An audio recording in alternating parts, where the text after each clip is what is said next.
তো ডিমের রেসিপি তো তোমরা অনেকেই অনেক রকমভাবে খেয়ে থেকেছো বন্ধুরা। তো আজকে আমি তোমাদের জন্য ডিমের আরও নতুন একটা রেসিপি নিয়ে চলে এসেছি। তো বাই দ্য ওয়ে, আমি অঙ্কিতা, জিভে জল বাই অঙ্কিতা চ্যানেলে তোমাদের সবাইকে স্বাগত জানাই। তো দেখতেই পাচ্ছ আমি ডিমটা প্রথমে সেদ্ধ করতে বসিয়ে দিলাম পরিমাণ অনুযায়ী। এখন একটা বাটির মধ্যে পরিমাণ মতো সর্ষে, জিরে, দুটো কাঁচা লঙ্কা, দুটো শুকনো লঙ্কা একসাথে জলে ভিজিয়ে রেখে দিচ্ছি। দিয়ে দিচ্ছি কয়েকটা রসুন পরিমাণ মতো, এবং ওই ভেজানো মশলাগুলো এবার একটা মিক্সিং জারের মধ্যে দিয়ে তার মধ্যে একটু নুন এবং জল দিয়ে ভালো করে বেটে নেব।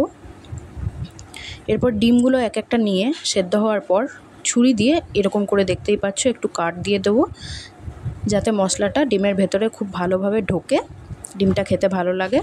এ দেখো এইভাবে। তো এরপর কড়াইয়ের মধ্যে সর্ষের তেল দিয়ে তার মধ্যে শুকনো লঙ্কার গুঁড়ো, হলুদ গুঁড়ো এবং পরিমাণ মতো নুন দিয়ে তার মধ্যে ডিমগুলো দিয়ে ভালো করে ডিমগুলো ভেজে নেব। চেষ্টা করবে ডিমটা একটু ভালোভাবে ভাজার।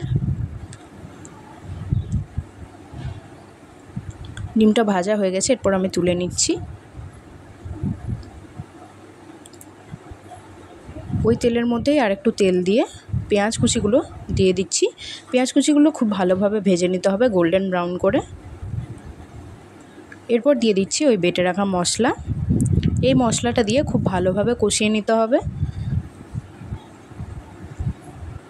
যতক্ষণ না মশলাটা থেকে তেল ছাড়ছে। এরপর দিয়ে দিচ্ছি পরিমাণ মতো হলুদ গুঁড়ো, লঙ্কার গুঁড়ো, লবণ এবং চিনি। নুন আর ঝালের ব্যালেন্সটা বজায় রাখার জন্য দিয়ে দিচ্ছি আমি এখানে চিনি। এরপরে খুব ভালোভাবে আবারও মশলাটা কষিয়ে নেব। দিয়ে দিচ্ছি ওই মশলার বাটি ধোয়া জল দিয়ে আবারও ভালো করে একটু কষিয়ে নিতে হবে যাতে রসুন, সর্ষে বা জিরে এই কাঁচা গন্ধগুলো না থাকে। এরপর দিয়ে দিচ্ছি ভেজে রাখা ডিমটা দিয়ে ভালোভাবে মিক্স করে নিতে হবে। তোমরা তোমাদের পরিবারের সংখ্যা অনুযায়ী ডিমটা কমিয়ে বা বাড়িয়ে নিতে পারো। এরপর দিয়ে দিচ্ছি ওপর থেকে কাসুরি মেথি। হাতের তালুর সাহায্যে একটু তোমরা গুঁড়ো করে নিতে পারো। দেখো ডিমটা কত সুন্দরভাবে রেডি হয়ে গেছে। তো আমি এটা সার্ভ করে নিয়ে তোমাদেরকে দেখাচ্ছি। তো দেখো ডিমের রেসিপিটা একদম রেডি অ্যান্ড সার্ভড। আমি সার্ভ করে নিয়ে চলে এসেছি। তো রেগুলার আমরা যেমনভাবে ডিমের ঝোল, কারি বা এরকম করে বানাই, সেগুলো ছেড়ে একবার এরকম জিরে সর্ষে বাটা দিয়ে এরকমভাবে ডিমটা একবার ট্রাই করো, এবং অবশ্যই আমাকে কিন্তু জানাতে ভুলো না নিচে থাকা কমেন্ট বক্সে কমেন্ট করে যে রেসিপিটা তোমাদের কেমন লাগলো। তো এই ছিল আমার আজকের রেসিপি।